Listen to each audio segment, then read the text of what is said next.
Shalom, bien-aimés dans le Seigneur, grande est notre joie de vous avoir connectés et en train de suivre cette émission qui certainement va vous bénir. Nous sommes à l'église La Bonne Sémence et sur ce plateau, je ne suis pas seul. Directement, je m'en vais saluer le pasteur Arthur qui est là. Shalom, pasteur. Shalom, mon ami, que Dieu bénisse. Amen. Comment allez-vous, pasteur? Je me porte bien par la grâce de Dieu, vraiment, par la grâce de Dieu. Alors, pasteur, nous sommes à l'église La Bonne Sémence. Permettez-nous en fait d'entrer en contact avec le visionnaire ou l'ange de l'église afin de connaître un peu plus l'église et le ministère. Quand est-ce que vous avez commencé et comment cela a débuté exactement? Bon, d'abord, j'ai commencé comme tout le monde, c'est-à-dire que j'ai accepté Jésus-Christ comme Seigneur et Sauveur dans le ministère des Damans avec l'apôtre Dieu. C'était en 85, lors d'une campagne qu'il avait tenue à la place Ultrana, là où on a construit le stade des Martyrs. C'est là où les campagnes se faisaient à l'époque. C'est là où moi, j'ai accepté Jésus pour la première fois en l'an 85. Voilà. Et puis à partir de là maintenant, tout est parti avec le Seigneur. Et voilà. Et on nous a consacrés en 99, non, en 93. On a consacré comme pasteur. Et depuis lors, je suis en train d'œuvrer comme pasteur dans l'église locale, La Bonne Sémence Makane. Voilà ce qu'on peut connaître comme un peu ma petite histoire. Et par rapport au ministère, si je comprends bien, vous avez commencé ici directement? Non, on n'a pas commencé ici directement. On a commencé à l'église mère et on était affecté ici comme pasteur. On était affecté ici comme pasteur par l'église mère. Et c'est comme ça que nous travaillons ici à Makala en tant que pasteur de La Bonne Sémence. Voilà ce qu'on peut dire. Vous avez commencé avec une équipe ou vous avez commencé seul et après Dieu a envoyé des hommes après? On a commencé avec une équipe, mais avec le temps, les gens se sont retirés pour des raisons diverses et nous sommes restés aussi avec quelques-uns. Il y a des mamans, par exemple, avec qui nous avons commencé, qui sont avec nous aujourd'hui. Mais la particularité est que pendant mon ministère, il y a des gens qui sont nés dans mon ministère, qui sont venus en tant qu'enfants, par exemple, dans l'église, qui ont commencé par l'école et qui ont grandi dans l'église et qui sont aujourd'hui des serviteurs dans l'église. Voilà, c'est comme ça. Donc, il y a ceux avec qui on a commencé, il y a d'autres aussi qui sont nés dans les ministères, qu'on a encadrés, qui sont devenus aujourd'hui des serviteurs. C'est depuis les années 85 que vous avez dit que voilà, vous avez rencontré le Seigneur. Oui. Est-ce que vous pouvez nous dire en 2 mots ou 3 l'effet, l'impact que la rencontre avec le Seigneur a eu dans votre vie ainsi que dans le ministère? D'abord, l'impact était très énorme, un impact très sensible parce que quand on a accepté le Seigneur, on a rompu vraiment directement avec la vie du passé. C'est comme par exemple la Bible dit que si quelqu'un est en Christ, est une nouvelle créature. Les choses anciennes sont passées et toutes choses sont devenues nouvelles. Vraiment, on a vécu ça. La nouvelle naissance, nous l'avons vécu. Et depuis ce temps-là, nous continuons à travailler dans le Seigneur, avec le Seigneur plutôt. C'est comme ça que je peux dire. Donc, ça a commencé par une rencontre, mais ça a créé un changement total dans ma vie. Et je suis devenu vraiment converti. J'ai haï le péché et la vie était bouleversée totalement.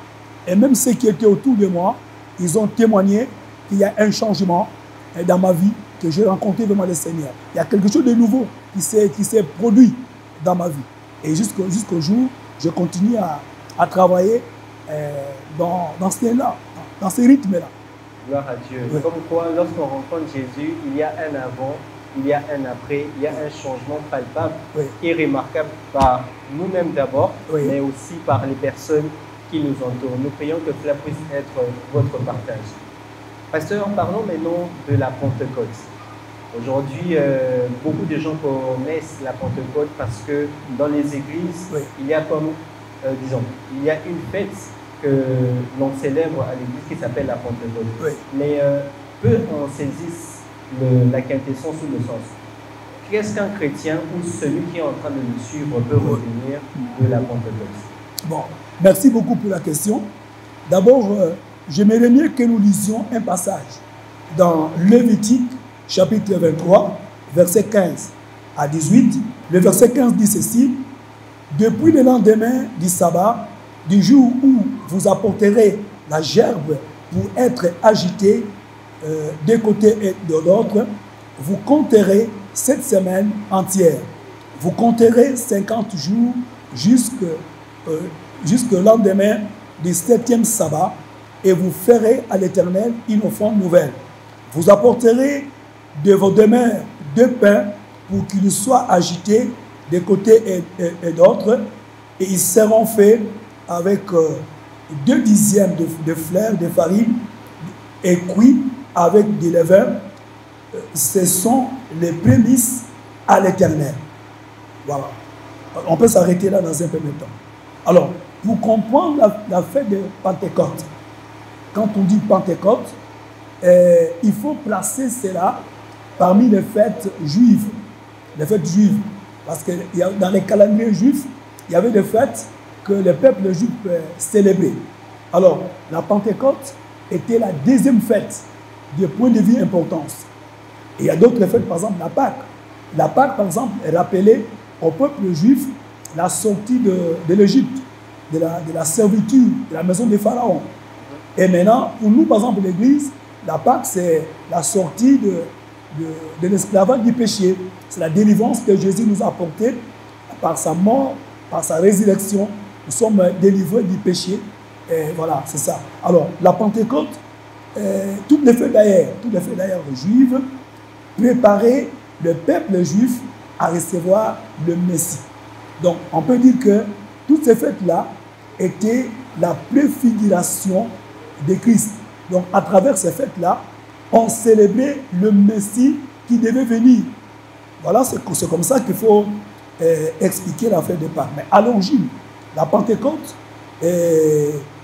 était appelée la fête de la semaine, ou bien même la fête de moisson.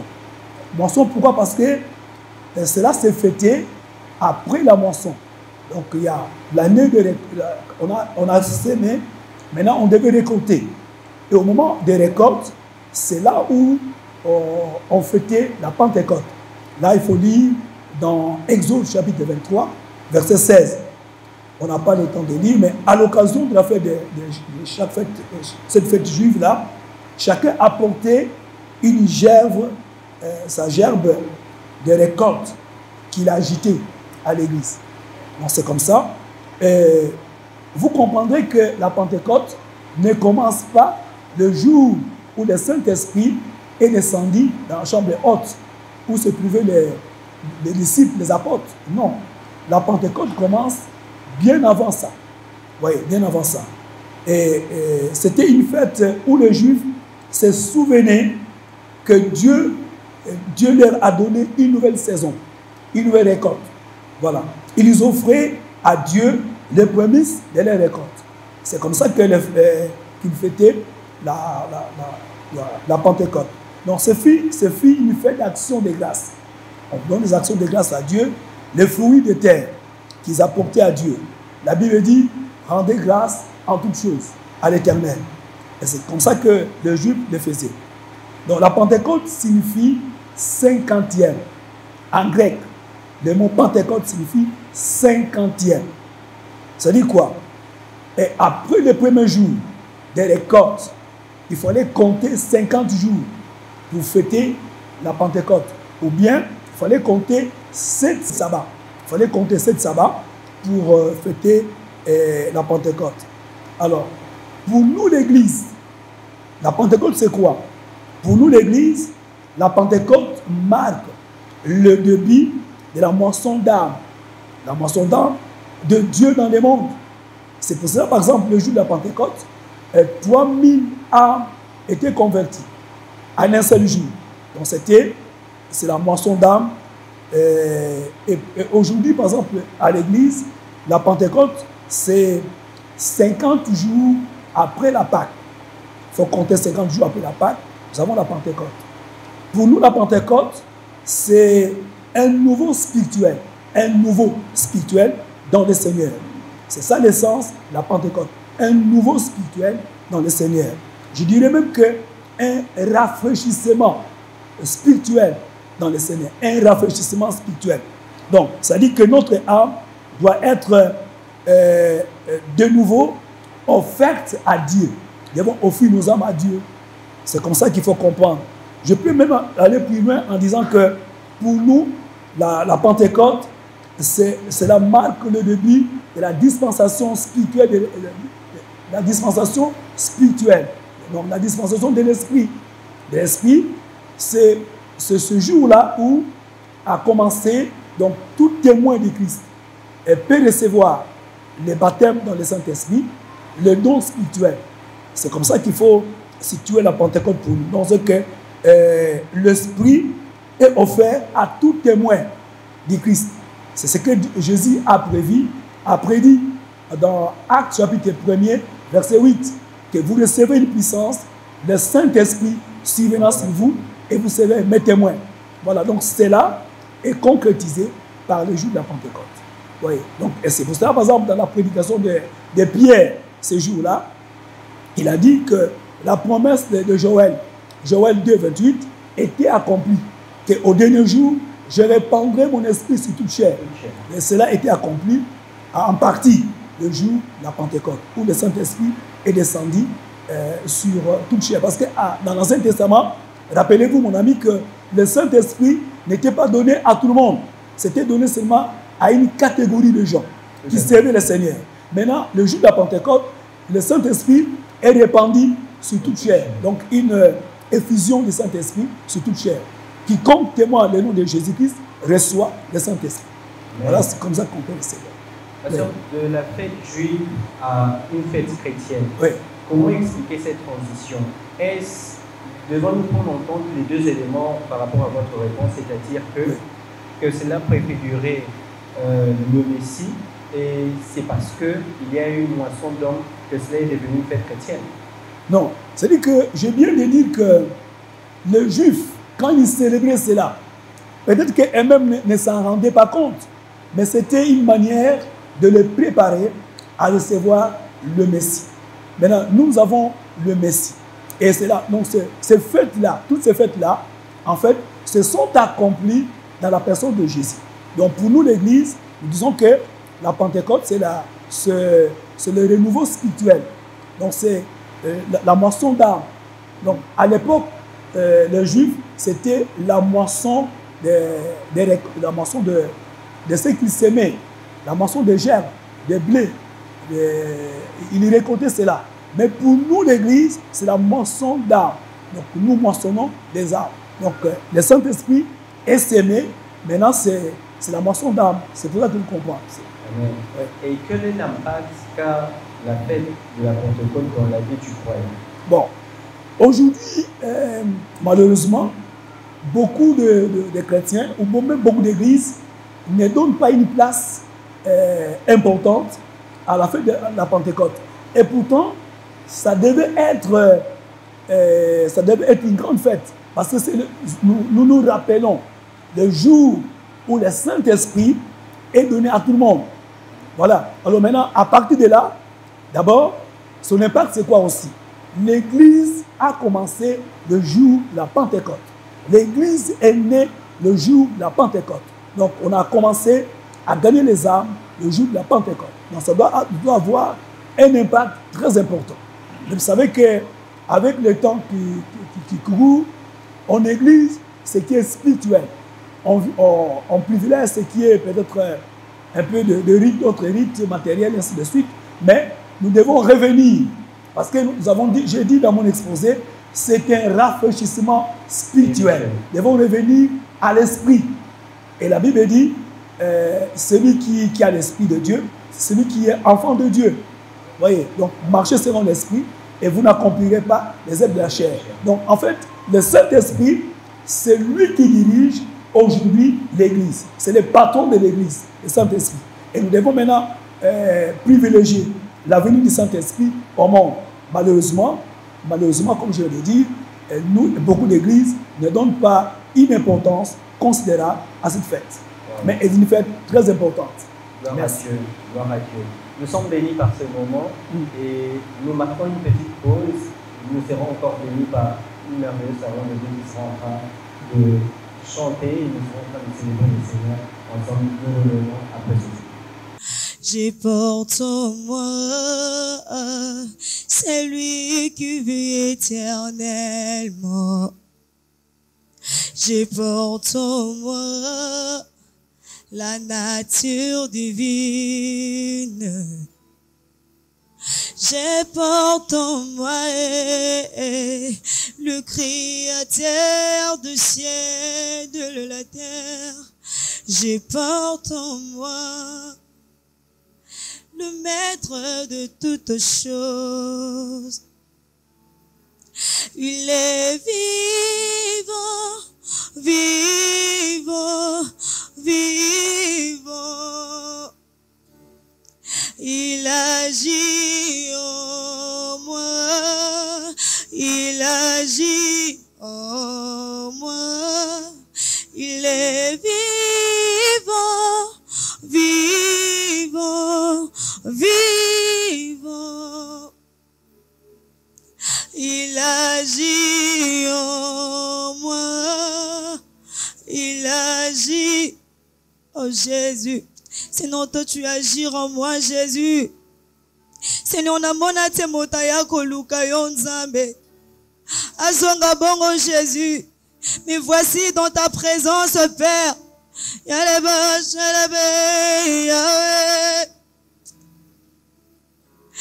Il est puissant, puissant, puissant. Yahweh, tu es puissant. Il agit en moi, il agit en moi. Il est puissant, puissant, puissant. Yahweh. Il agit en moi, il agit. Alléluia. Elle est bonne, elle est bonne, elle est belle. Je sais que tu es là. Je sais que tu es là. Mais voici dans ta présence, hey. Mais voici dans ta présence, hey. Mais voici dans ta présence, hey. Je sais que tu es puissant.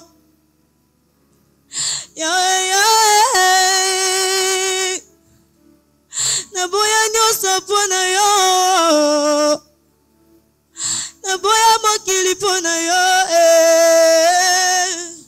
Tu agis en moi, tu es puissant, Yesu. Oza monene Yesu nanga, oza kitoko Yesu nanga. Tu es présent. Et chante les bails à la vache. Oh, il agit en moi, il agit en moi. Alléluia, Seigneur, tu es là, Jésus. Hey. Sabaoth, l'écran ma gauche. Aïe, aïe, aïe. Sabaoth, défend ma cause. Aïe, aïe, aïe. Sabaoth, défend ma cause. Dieu de ton trône, tu contrôles toutes les choses. Lève-toi et que mes soucis disposent. Dieu de ton trône, ton regard sur ma cause. Lève-toi et que mes situations changent. Aïe, aïe, aïe. Sabaoth défend ma cause.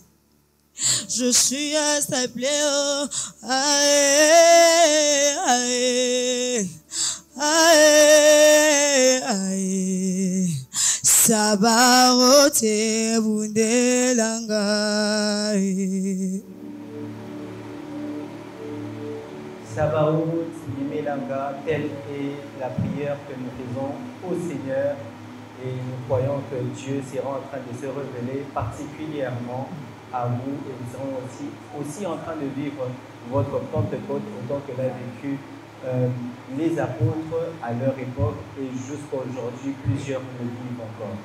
Nous sommes de retour sur ce plateau, Pasteur Arthur. Oui, mon ami. Alors, la question aussi est de savoir, Pasteur, est-ce qu'un non-croyant peut-il fêter la Pentecôte? Oui, un non-croyant ne peut pas fêter la Pentecôte. Parce que la Pentecôte, c'est la fête de l'Esprit. Il faut d'abord qu'il accepte Jésus-Christ comme Seigneur et Sauveur. Et quand il accepte Jésus comme Seigneur et Sauveur, l'Esprit vient en lui. Maintenant, cet esprit-là, elle va faire qu'il puisse connaître maintenant l'immersion, c'est-à-dire la plénitude viendra. Mais au départ, il doit accepter Jésus-Christ comme Seigneur et Sauveur. Quelqu'un qui n'a pas accepté Jésus, il lui sera impossible de recevoir le Saint-Esprit. Le Saint-Esprit vient quand la personne accepte Jésus comme Seigneur et Sauveur. Gloire à Dieu. Pasteur, la Pentecôte, c'est une expérience que tout chrétien devrait vivre. Mais il s'avère qu'il y a de ces chrétiens en fait, qui ne vivent pas la Pentecôte. Est-ce que vous avez des recommandations ou des conseils à donner à ce chrétien afin de vivre l'expérience de la Pentecôte? Merci, c'est une très bonne question. Permettez que nous lisions un passage. Dans Actes chapitre 1, verset 14, la Bible dit « Tous d'un commun accord persévérer dans la prière avec les femmes et Marie, mère de Jésus, et avec les frères de Jésus. » Donc voilà. Donc, dans ces versets ici, il y a un élément important. Tous d'un commun accord, ils persévéraient dans la prière. Tout réveil commence par la montée d'intérêt et l'engagement à la parole de Dieu. Je voulais dire ceci. Pour vivre l'expérience de la Pentecôte, l'homme a une part de responsabilité. Voyez. Donc, le Saint-Esprit vient dans une personne qui éprouve la soif, qui se dispose à recevoir le Saint-Esprit. C'est-à-dire que l'homme, comme je viens de dire, a une part de responsabilité. Le verset nous dit tous, des communs accords, ils persévéraient dans la prière.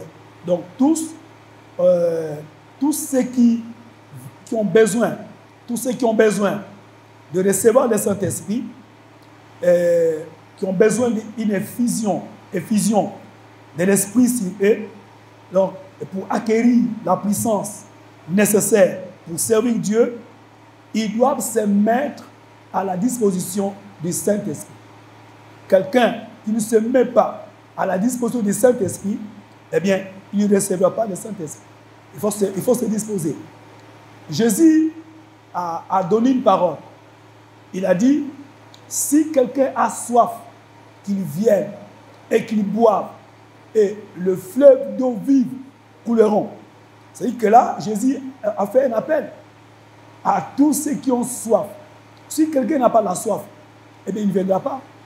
C'est ça le problème. Quand quelqu'un n'a pas la soif du Saint-Esprit, le Saint-Esprit ne viendra pas. Il faut manifester la soif de recevoir le Saint-Esprit.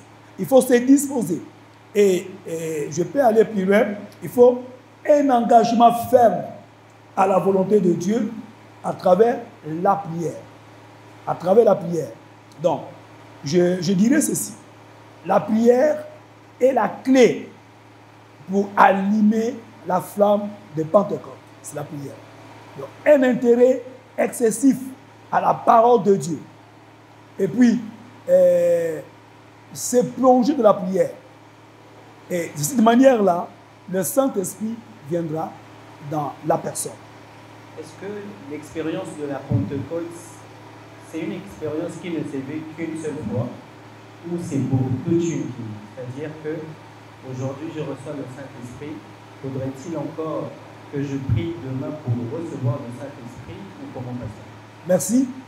Écoutez, l'expérience du Saint-Esprit n'est pas une expérience historique. Que j'ai reçu le Saint-Esprit il y a des années passées et je suis resté dans cet état-là. Non. L'expérience du Saint-Esprit, c'est une expérience quotidienne. Nous devons vivre chaque jour avec le Saint-Esprit, donc dans le Saint-Esprit. C'est-à-dire que ce n'est pas une expérience limitée dans un temps, mais une expérience quotidienne. Et pour le faire, je dois maintenant m'accommoder chaque jour à la parole de Dieu. Je dois chaque jour chercher la face du Seigneur. De cette manière-là, le Saint-Esprit sera permanent en moi. Voyez? Et si je ne cherche plus le Saint-Esprit, eh bien, il va s'éteindre en moi. Il va s'éteindre. Donc, il faut allumer la flamme. La flamme, ça s'allume. La flamme, ça s'allume. Si quelqu'un n'allume plus sa flamme, eh bien, ça va s'éteindre. C'est comme ça. La flamme du Saint-Esprit, ça s'allume. Dans la Bible, je peux dire que le jour de la Pentecôte, le disciple était rempli du Saint-Esprit. Mais quand vous lisez encore, dans Acte 4, Hérode a menacé les disciples. Et ils se sont retrouvés ensemble. Ils ont prié. Et la Bible témoigne que quand ils ont prié, la terre a tremblé. Et ils ont demandé, Seigneur, fais-nous que nous puissions témoigner ta parole. Et ils étaient aussi remplis du Saint-Esprit. Donc c'est une expérience tout au long de notre vie sur la terre. Nous devons vivre la plénitude du Saint-Esprit. Nous devons renouveler. Et le Saint-Esprit a comme premier ennemi le péché. Le péché ne marche pas avec le Saint-Esprit. Et beaucoup d'enfants de Dieu l'ont attristé par leur marche. Vous voyez, le Saint-Esprit, il faut le soigner. C'est-à-dire qu'il faut être en conformité, marcher en conformité avec la parole de Dieu. C'est comme ça qu'on va garder le Saint-Esprit. Gloire à Dieu. L'expérience de la Pentecôte est une expérience qui se vit au quotidien. Oui. Et pour cela, comme l'a dit le pasteur Arthur, il faudrait la soif, il faudrait entretenir le Saint-Esprit par une vie de prière, c'est-à-dire de communion d'intimité avec lui, mais aussi dans la sanctification. Et nous prions que cela puisse être votre partage. Pasteur, nous sommes en train déjà de chuter. Oui. Nous aurions bien aimé avoir un peu un long moment parce que ce moment est très bénissant. Oui. Nous espérons que prochainement encore, nous aurons ce moment. Mais pasteur, l'église est en pleine construction. Oui. Pourquoi avez-vous choisi juste ce moment pour construire l'église alors que Dieu vous a appelé il y a longtemps?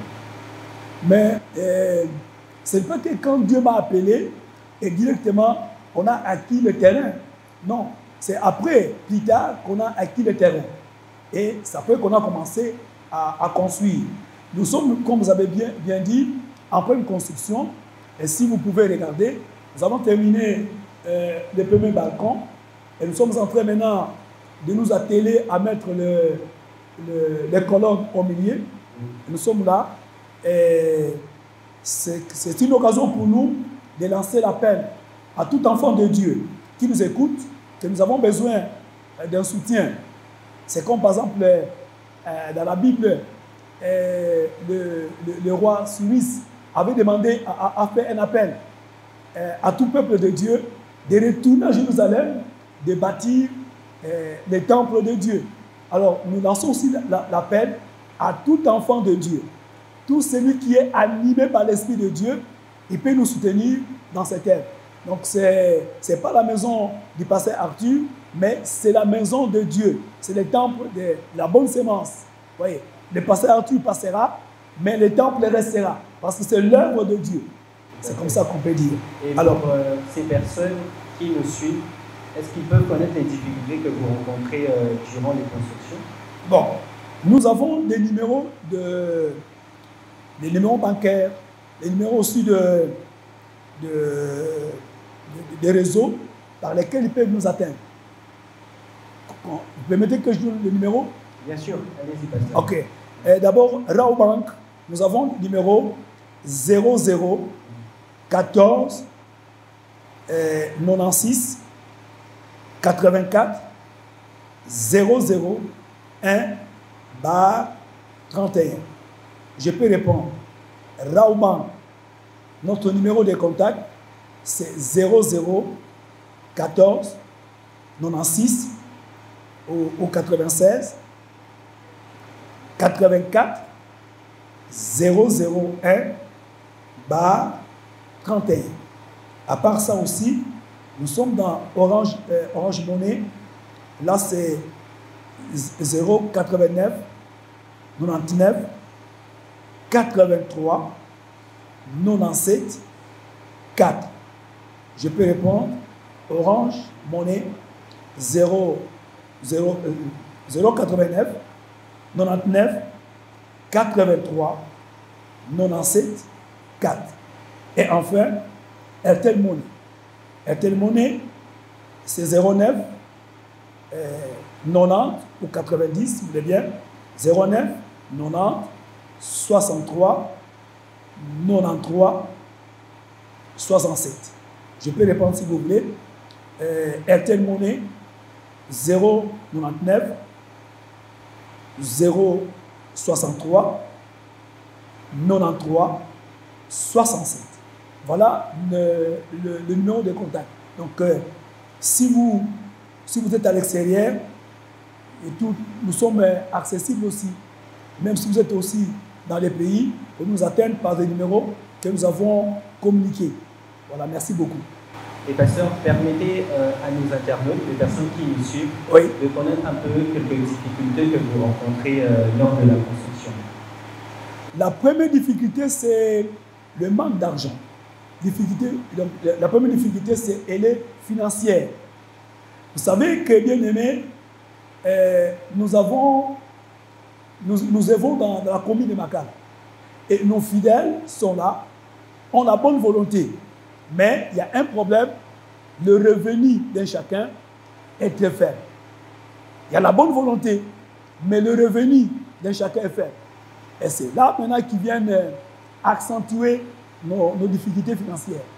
Mais néanmoins, le peu que nous recevons, que le peuple donne, est investi dans cette œuvre. C'est ainsi que nous sommes arrivés au niveau où nous sommes arrivés.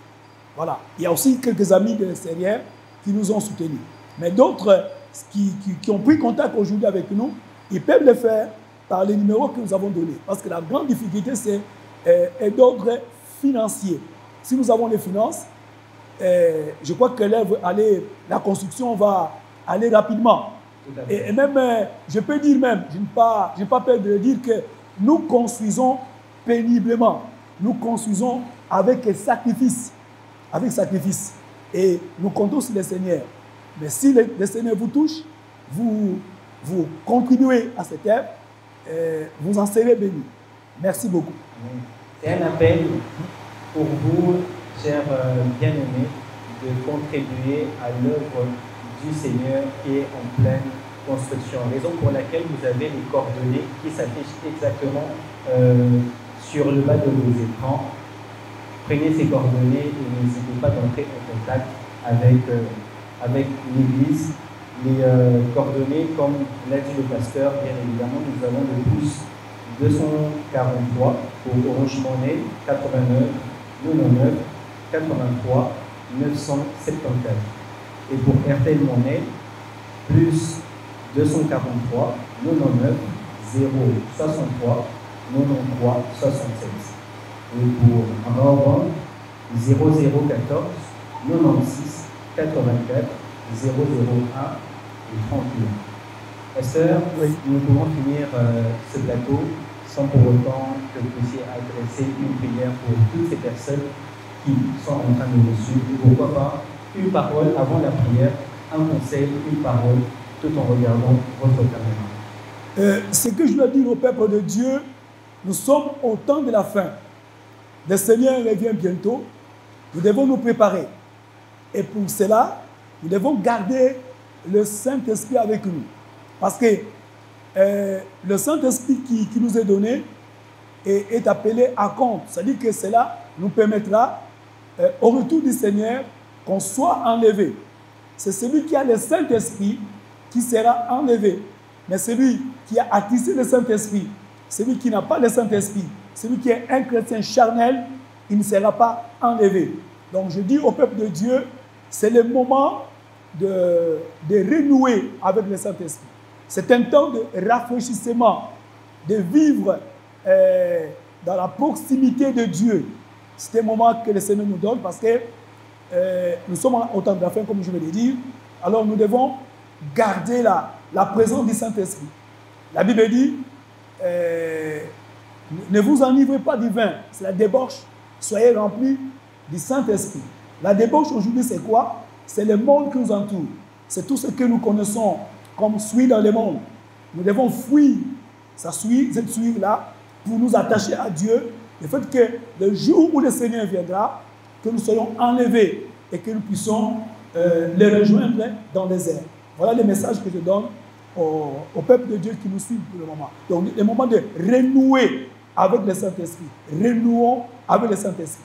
Amen. Et pour renouer avec le Saint-Esprit, pasteur, c'est bien et nous aussi besoin d'une église d'attache. Est-ce que nous pouvons avoir la grâce de l'église? Eh bien, nous sommes sur Mawanga, numéro 20 bis, sur l'université, commune de Makala, bien sûr, sur l'université Arrêt Boulangerie. Je dis bien, nous sommes sur Mawanga 20 bis, commune de Makala, et comme référence sur l'université Arrêt Boulangerie. Donc, si vous venez du côté de Yolo, vous montez vers Rond-Point-Ngaba, Arrêt Boulangerie. Si vous venez du Rond-Point-Ngaba, vous descendez vers Yolo, Arrêt Boulangerie.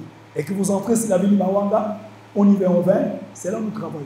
Si vous manquez une église d'attache, nous vous invitons, soyez les bienvenus dans notre temple de la bonne sémence. Et pour les 7 prochains mois, pasteur, comment se présente le programme de l'Église? Le programme de l'Église est très riche parce que nous profitons de ce temps de la sécheresse pour faire des activités spirituelles. Dans quelques semaines, nous allons lancer les marathons de prière. Donc, un temps, nous allons prier pendant 2 semaines. Chaque jour, nous serons ici en prière avec des orateurs de l'extérieur, avec aussi nos propres orateurs qui seront là. Comme thème, le Dieu de défi. Parce que nous avons remarqué qu'en tant qu'enfants de Dieu, nous sommes butés à beaucoup de défis. Des défis à relever, des choses qui nous dépassent. C'est ainsi que nous avons proclamé cette session de prière pour que Dieu de défi nous aide à relever ces défis. Nous cherchons le Seigneur pour que Dieu puisse se manifester dans les problèmes que nous sommes en train de vivre au quotidien. Et après ça, il y aura aussi un séminaire de mamans qui sera organisé exactement au mois de juillet. Et après aussi, au mois d'août, il y aura les Congéco, la convention des jeunes. Ça sera, je crois, je ne sais pas quantième édition. Nous avons commencé cela bien avant et ça ne va pas manquer. Au mois d'août, il y aura aussi la Congéco qui sera organisée avec aussi les orateurs étrangers. Mais là, uniquement pour les jeunes. Voilà, nous avons vraiment un temps très riche en activité. Merci beaucoup. Vous êtes invité à ce programme et nous sommes bénis, pasteur, oui, par ce plateau. Oui. Et nous vous invitons, pasteur, en regardant votre caméra, de faire une prière. Nous prions pour de nombreux spectateurs qui nous suivent. D'ailleurs, beaucoup de gens nous suivent déjà dans Facebook, dans YouTube aussi. Nous profitons que nous prions en recommandant tout peuple de Dieu entre les mains du Seigneur. nous prions que le Saint-Esprit puisse être donné à chacun. Nous demandons que le Saint-Esprit puisse rassembler des milliers d'enfants de Dieu, le préparer pour la venue du Seigneur, pour le retour du Seigneur. Ainsi, nous prions que les enfants de Dieu, que les Saint-Esprit nous aident à ne pas être dans la distraction, à ne pas se laisser emporter par n'importe quel vent, n'importe quelle doctrine, parce que le temps est mauvais. Le temps est très mauvais, et c'est pour cela, nous prions que Dieu vous préserve de la perdition. La Bible dit, sauvez-vous de cette génération perverse, la génération qui est destinée à la destruction. Mais vous, avec le Saint-Esprit, vous ne serez pas détruits. C'est pour cela, attachez-vous à la parole de Dieu. Attachez-vous à Christ, le Sauveur. Et soyez dans une église qui confesse Jésus-Christ comme Seigneur et Sauveur. Une église vivante, une église biblique, une église où Jésus est prêché. Une église où la parole de Dieu a l'autorité suprême, où Jésus-Christ est au centre. Alors soyez dans cette église-là et que Dieu vous bénisse. Merci beaucoup. Bye bye. Merci.